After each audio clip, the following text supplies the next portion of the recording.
Now, to you, was GamerGate just about ethics, pretty much?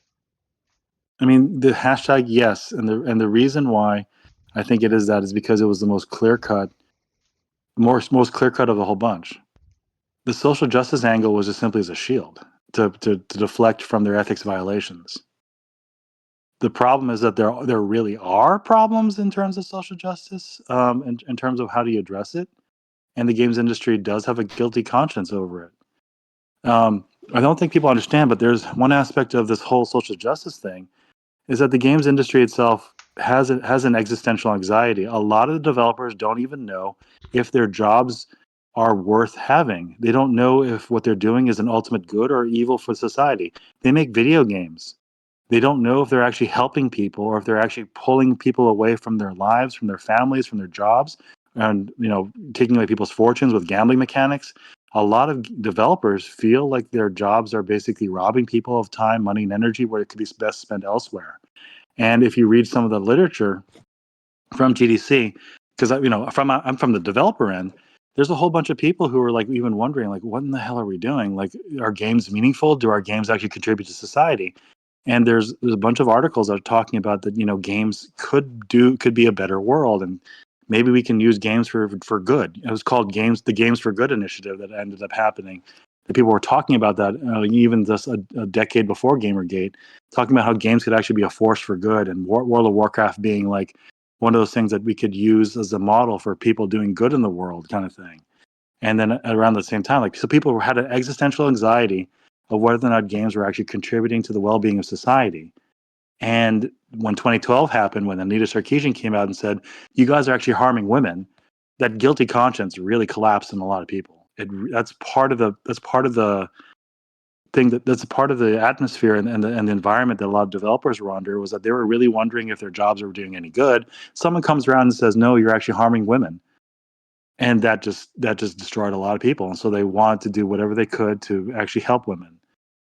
So it's a lot of like, that's part of the background of this whole, like, we'll shift the games around, we'll not do damsels in distress. Well, I mean, that's part of, because there are good people in the games industry who really want to make positive change in the world, and that's what's driving a lot of this changes, especially in terms of like sexualization and how you treat women. And that's something that's a legitimate concern that a lot of people have, and they don't have a framework for, even if their jobs are even valuable or if it takes away from society. So I don't think people realize that. Was there any value in the feminist critique, like the Anita Sarkeesian critique of video games?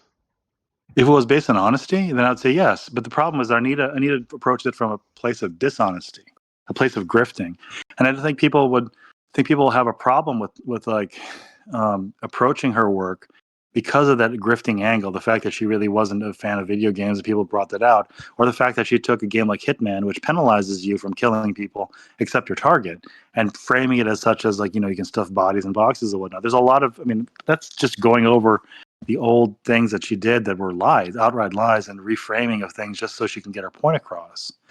I mean, like the feminist critique, like, sure, there's a place for people to talk about how you could possibly make things better. But the problem and approach, especially a lot of critical approach that we have in society, isn't meant to be constructive criticism. It's just meant to divide people.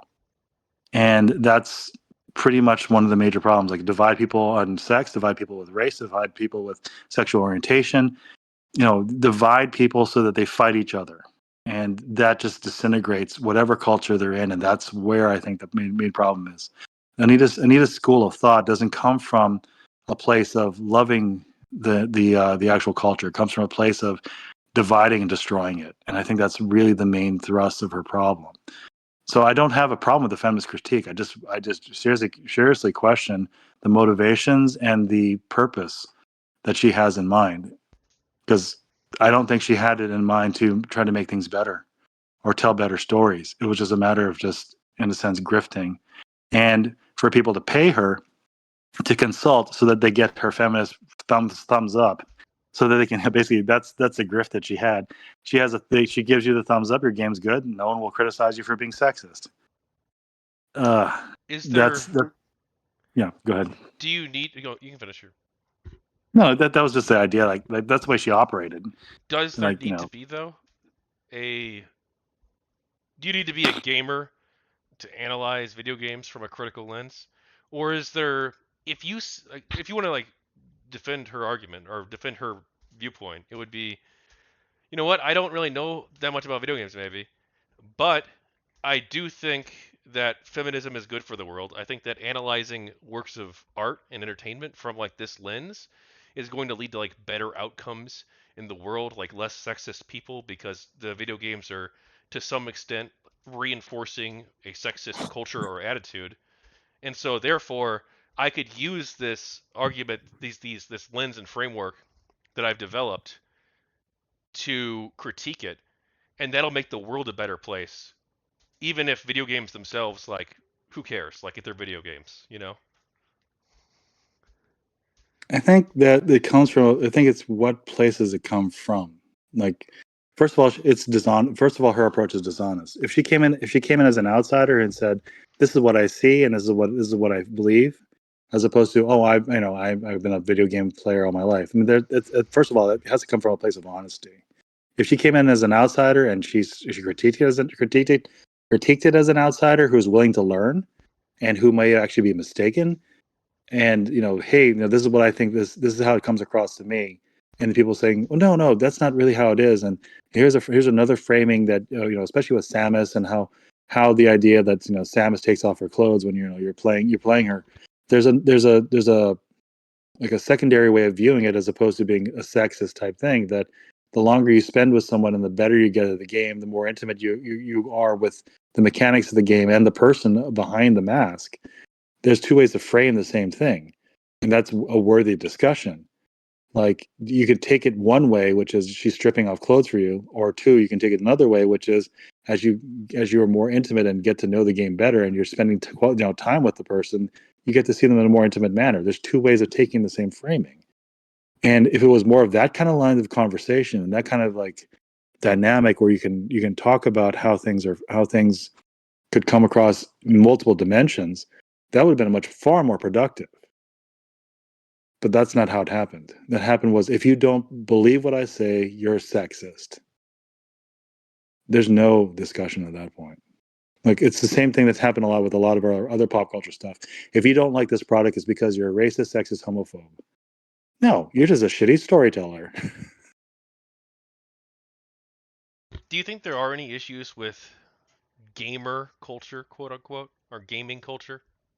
No, there's always a problem with any culture. So I don't know where to begin with that one, but yeah, there's always a problem. Like, I don't say gaming culture is perfect. No one would ever say that. I mean, has anyone said that actually to you? I don't think anyone's ever said that.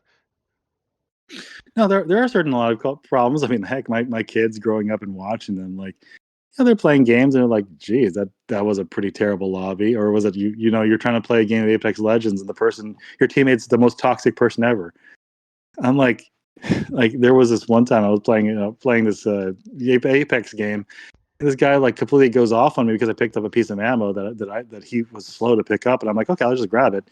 He just started going off on me. I'm like, dude, we're trying to win this game together. If you really want it, here, you can have it. And then when I gave it to him, he's like, I'm sorry, I'm just having a really bad day. I'm like, okay, well, I'm glad you're able to talk to me about that. Some people just go off for no reason. I'm glad you realize we're on the same team here and we're trying to win.